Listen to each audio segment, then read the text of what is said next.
Bismillahirrahmanirrahim. Assalamualaikum warahmatullahi wabarakatuh. Alhamdulillah wassalatu wassalamu ala Rasulillah wa ala alihi wa sahbihi wa man walah wa ba'd. Teman-teman sekalian, Allah Subhanahu wa taala berfirman dalam surat Fussilat ayat ke-49, 50 dan 51. Ini akan saya bahas di video kali ini. Yang pertama adalah yang berbunyi a'udzubillahi minasyaitonirrajim, bismillahirrahmanirrahim.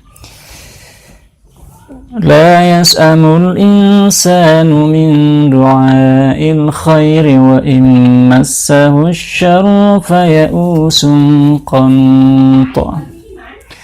Dan manusia itu tidak pernah bosan berdoa kebaikan. Ya, kita selalu pasti ingin merasakan perubahan, perbaikan, kebaikan.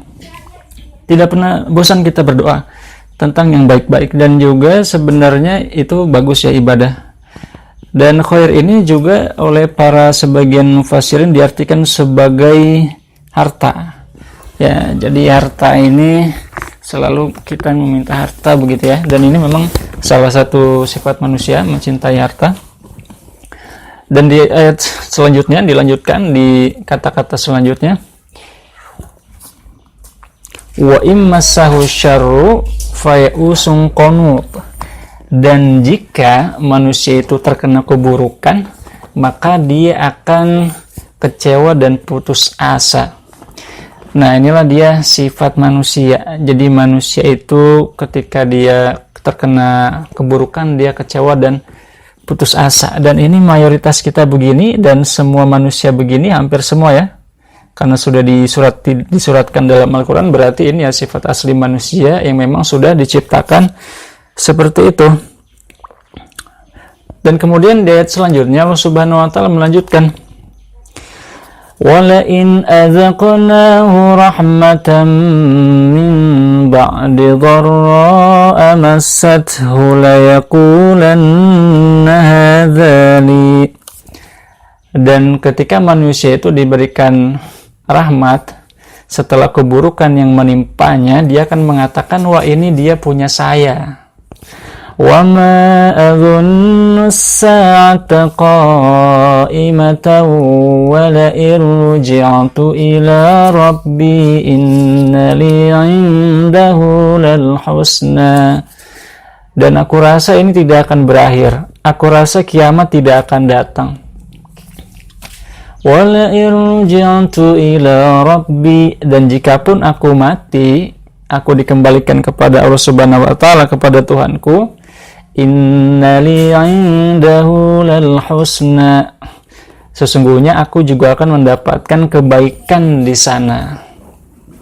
Nah, jadi memang ketika manusia sudah merasa senang begitu ya, dalam keadaan enak, itu biasanya dia akan mengatakan, wah, ini punya saya, ini hasil kerja keras saya dan lain sebagainya, dan ini tidak akan berakhir, kiamat tidak akan datang. Padahal sebagaimana kita tahu bahwa ada awal pasti ada akhir. Di dalam salah satu bait syair Arab yang pernah kita pelajari waktu di pondok dulu, dikatakan la syai'a illa lahu afa, tidak ada sesuatu pasti memiliki cacat, wala syai'a illa lahu muntaha, dan tidak ada sesuatu pasti memiliki akhir. Dan dalam surat Ar-Rahman Allah Subhanahu wa taala berfirman, kullu man 'alaiha fa, segala sesuatu yang ada di atas dunia ini akan hancur. Wa yabqa wajhu rabbika zil jalali wal ikram, dan yang akan kekal hanyalah wajah Tuhanmu yang maha besar dan maha tinggi. Nah, hadirin sekalian, jadi manusia memang begitu ya. Jadi sifatnya memang seperti itu. Jadi dia itu ketika kena musibah, dia down, jatuh gitu ya, kecewa banget, sedih banget. Dan ketika dia di atas, dia lupa diri ya. Dia melupakan orang lain, dia melupakan Tuhannya, dan dia mengatakan, wah, ini akan berlangsung selamanya. Padahal tidak. Nah, maka di ayat selanjutnya Allah Subhanahu wa taala melanjutkan, wa idza an'amna 'alal insani a'rada wa na'a bi janibihi Dan jika kami memberikan nikmat kepada manusia, diberikan kenikmatan, kemudahan, kebahagiaan, a'rada wa na'a bi janibi, maka manusia ini akan berpaling. Manusia akan meninggalkan peringatan, ya, dia akan berpaling, dia akan lalai. Wa idza, lanjutannya adalah wa idza massahu syarru fadzu du'ain 'arid. Dan jika terkena keburukan, maka dia akan memiliki doa yang sangat kencang. Doa yang sangat menggebu-gebu gitu ya, doa yang sangat sering, yang sangat kuat, yang sangat berapi-api. Nah, artinya apa teman-teman sekalian? Jadi manusia ketika ini adalah manusia normal ya. Manusia normal dan rata-rata seperti ini. Tetapi hadirin sekalian, ini memberikan gambaran bahwa sebenarnya keburukan dan kebaikan itu adalah satu lingkaran yang berputar. Jadi akan diputar terus. Kenapa? Karena ketika manusia dia tidak ingat Allah, adalah ketika dia itu merasa enak, ya, merasa santai, merasa semuanya nikmat, maka dia jadi lupa Allah. Nah, ketika dikasih keburukan, baru dia doanya kencang. Nah, karena itu memang semua ini berputar, maka Imam Syafi'i dalam salah satu syair mengatakan, fala husnun 'alaika wala sururu wala usrun 'alaika wala rukha'u. Artinya tidak perlu bersedih dan kamu juga tidak perlu terlalu senang. Fala usrun yadumu wala sururu, karena tidak ada kesulitan yang selamanya, tidak juga ada kesenangan yang selamanya, semuanya sementara. Nah, artinya filosofi Imam Syafi'i adalah ketika diberi kesulitan, ketika kita jatuh, ya jangan terlalu sedih, jangan terlalu down, jangan terlalu putus asa. Dan ketika diberikan kenikmatan, jangan terlalu bangga, begitu ya. Nah, maka di ayat yang lain Allah Subhanahu wa taala berfirman, wa 'indahu mafatihul ghaibi la ya'lamuha illa hu wa ya'lamu ma fil barri wal bahr. Dan pada Allah ada kunci-kunci pengetahuan yang gaib. La ya'lamuha illa hu, tidak ada yang mengetahuinya kecuali Dia, kecuali Allah Subhanahu wa taala. Wa ma tasqutu min waraqatin illa ya'lamuha, dan tidak ada daun yang jatuh kecuali Allah mengetahuinya. Wala habbatin fi zulumatil ardi wala ratbin wala yabis, dan tidak juga biji tersebut di kegelapan malam. Allah tahu ya, apakah bijinya itu basah atau kering. Wala ratbi wala yabisin illa fi kitabim mubin, semuanya ada di dalam buku dengan sangat jelas.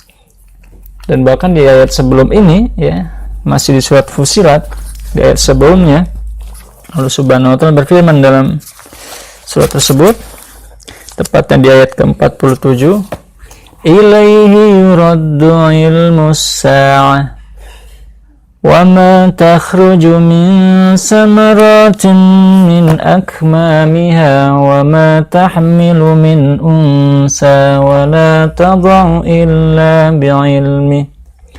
Dan pada sisi Allah Subhanahu wa taala ada pengetahuan tentang sa'ah, tentang hari akhir.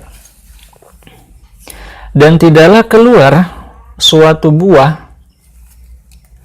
dan tidak juga seorang wanita hamil, dan tidak juga seorang wanita melahirkan kecuali dengan sepengetahuan Allah Subhanahu wa ta'ala.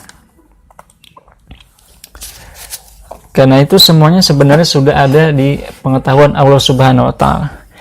Lalu seperti apa yang harus kita lakukan? Menurut saya seharusnya ketika kita sedang down, sedang di bawah, ya, kita tidak usah pusing, ya. Kita lakukan saja semampu kita dengan tetap konsisten, ya, ibadah yang konsisten.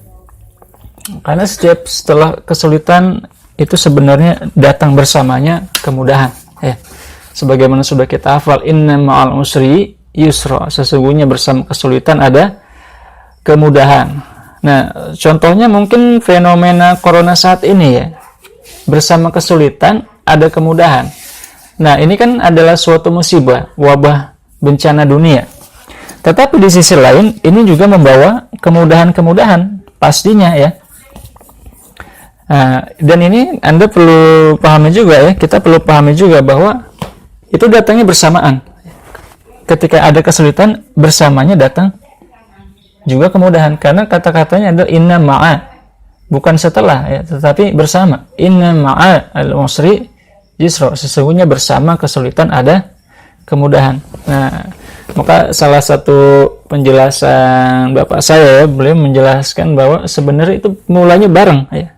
Jadi ketika datang kemudahan, kesulitan, ya, ketika datang kesulitan, kemudahan juga datangnya di waktu yang sama, begitu.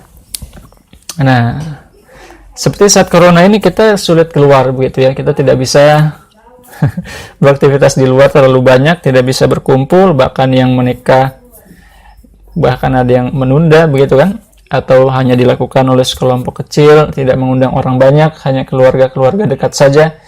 Nah, di sisi lain itu juga mengandung kemudahan, ya.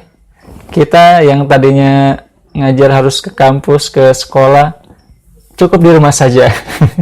Jadi lebih mudah. Kita bisa lewat internet, ya, bisa lewat fasilitas yang ada, bisa meeting pakai internet dan lain sebagainya. Tidak perlu keluar ongkos, ya, pulang pergi, bensin, ya, capek di jalan, belum macetnya dan lain-lain. Dan itu memberikan banyak kemudahan bagi kita. Nah, di sisi lain, dalam teknik pengajaran juga menjadi suatu kemudahan, ya. Kita yang tadinya harus ngoreksi satu-satu, ya, kita bisa pakai Google Form, otomatis nilainya keluar. Kita yang tadinya harus setiap kelas masuk, jelasin, keluar suara, keluar energi, ya, sekarang kita cukup merekam satu video, kita share kepada mereka, mereka bisa tonton berulang-ulang. Kita cukup sekali kerja, efeknya berkali-kali. Ya, dan ini mulanya bersamaan, ya. Nah, dan banyak hal lainnya. Maka di dalam kajian otak, dalam buku-buku seperti bukunya Tony Buzan, ya, beliau menjelaskan bahwa ketika otak kita ini merasa berat, ya, sebenarnya di sisi lain otak kita itu sedang menciptakan sel baru, ya, untuk menangani kesulitan itu. Maka ketika kita pusing mempelajari hal baru, misalnya nih Anda mau belajar matematika, ya, ada rumus baru, pertama-tama Anda akan pusing. Nah, itu Anda merasa sulit. Justru ketika Anda merasa sulit itu, otak kita sedang membuat jaringan baru. Nah, agar membuat semuanya menjadi lebih mudah. Ya, sama tentu saja seperti Anda mungkin mencari satu alamat, ya. Pertama Anda akan kesulitan, ya, namun itu adalah awal dari kemudahan. Nah, setelah itu Anda akan dengan mudah mendapatkan hal itu. Nah, jadi menurut saya manusia biasa adalah seperti itu. Dia ketika ada kesulitan, keburukan, dia sangat kecewa, sangat putus asa. Nah, maka manusia yang luar biasa adalah yang ketika ada kesulitan dan juga masalah, dia senang. Dia malah senang. Nah, maka kita menurut saya sebaiknya mencari hal-hal seperti itu, ya, sisi-sisi positif dari setiap musibah. Karena dalam sebuah pepatah Arab, ya, masaibu qaumin inda qaumin fawaid, sesungguhnya musibah bagi suatu kaum adalah juga manfaat bagi suatu kaum itu, ya. Di sisi lain ada musibah, di sisi lain ada juga manfaatnya, ya. Seperti misalkan penjajahan Belanda terhadap Indonesia, penjajahan Jepang terhadap Indonesia, ya. Penjajahan Belanda mungkin ada musibahnya juga, ya, menjadi musibah bagi kita, tapi di sisi lain itu juga mengandung manfaat, ya. Manfaatnya kita menjadi satu negara yang besar, ya, bisa bersatu dalam satu negara, wilayah yang sangat luas, ya, dan juga menjadi lebih kompak dan lain sebagainya. Jadi ketika ada keburukan sebenarnya di situ ada manfaat, ya. ketika ada kesedihan sebenarnya kita seharusnya malah lebih semangat. Karena itulah menurut siapa tuh namanya, former motivator Amerika, ini gurunya Tony Robbins ya, yang sangat terkenal juga, namanya Jim Rohn. Beliau mengatakan itulah dunia ya. Ada senang, ada sedih ya. Ada susah, ada senang. Nah, ini berputar dan menciptakan suatu irama kehidupan yang menarik. Oke, itu saja untuk pertemuan kali ini. Terima kasih Anda sudah nonton. Jangan lupa subscribe bagi yang belum. Wassalamualaikum warahmatullahi wabarakatuh.